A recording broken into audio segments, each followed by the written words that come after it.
नमस्कार, मेरा नाम साधक WJR संजय है। त्राहेम्ण प्रवृत्ति, संसार शक्ति और मूल चक्र का रहस्य। वाबिम अवधारणा के अनुसार द्वैत व्यवस्था अत्यंत शक्तिशाली है और मानव जीवन पर प्रत्यक्ष प्रभाव बनाए रखती है। भ्रम, भय और प्रलोभन के माध्यम से यह मनुष्य जाति के संपर्क में बनी रहती है। विभिन्न मायावी शक्तियों, परीक्षाओं, समय चक्रों और सूक्ष्म जालों का प्रयोग करके यह मानव को एक निश्चित विश्वास बंधन में बांधे रखती है, जिससे वह अद्वैत की दिशा में आगे न बढ़ सके। मेरी जानकारी के अनुसार अद्वैत व्यवस्था के विषय में धर्म ग्रंथों में केवल कथन, संकेत और उल्लेख ही प्राप्त होते हैं। इसके वास्तविक तत्वज्ञान, लिपि अथवा कार्य प्रणाली का स्पष्ट ज्ञान आज तक कहीं से प्राप्त नहीं हो सका।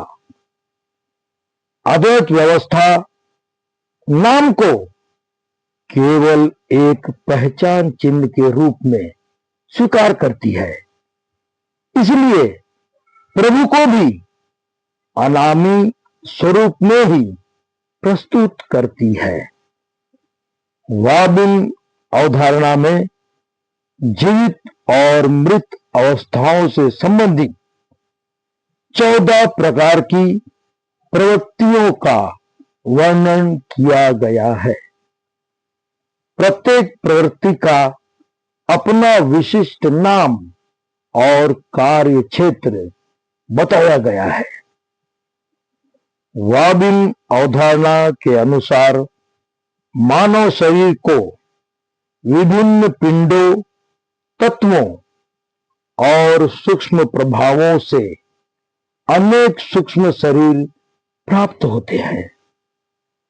इन्हीं में संसार शक्ति द्वारा प्रदान किया गया एक सूक्ष्म शरीर भी होता है, जिसे मूल चक्र कहा गया है।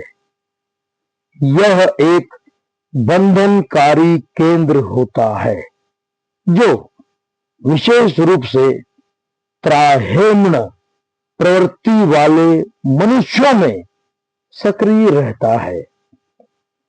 ऐसे मनुष्य की मृत्यु के पश्चात भी उसका मूल चक्र निष्क्रिय नहीं होता, बल्कि अपनी सूक्ष्म भूमिका बनाए रखता है। 14वीं प्रवृत्ति इवार्योहा कही गई है। वाबिम अवधारणा के अनुसार मृत त्राहेम्ण प्रवृत्ति का मूल चक्र जीवित इवार्योहा प्रवृत्ति वाले मनुष्य में घोर साधना करने लगता है। समय के साथ वह स्वयं को एक स्वतंत्र शक्ति के रूप में जागृत कर द्वैत व्यवस्था का एक प्रभावशाली सेनापति बन जाता है। द्वैत व्यवस्था जिस देवदत्त को 5 उप प्राणों में से एक बताती है, वही देवदत्त जात्र भीषश प्रवृत्ति वाले जीवित मनुष्य के शब्द शरीर को अत्यधिक पीड़ा देकर निरंतर प्रताड़ित करता रहता है, जिससे वह द्वैत व्यवस्था से ऊपर उठने में सफल न हो सके। वाबिन अवधारणा के अनुसार यही देवदत्त का प्रमुख कार्य माना गया है।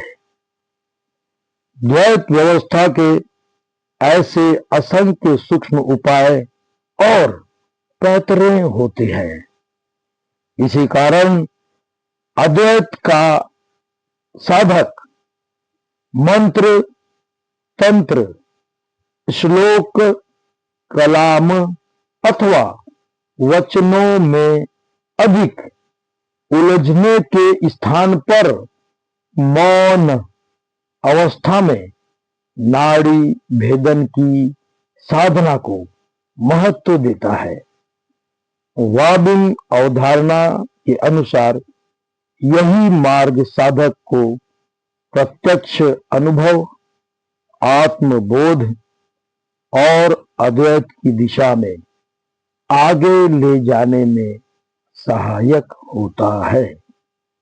धन्यवाद।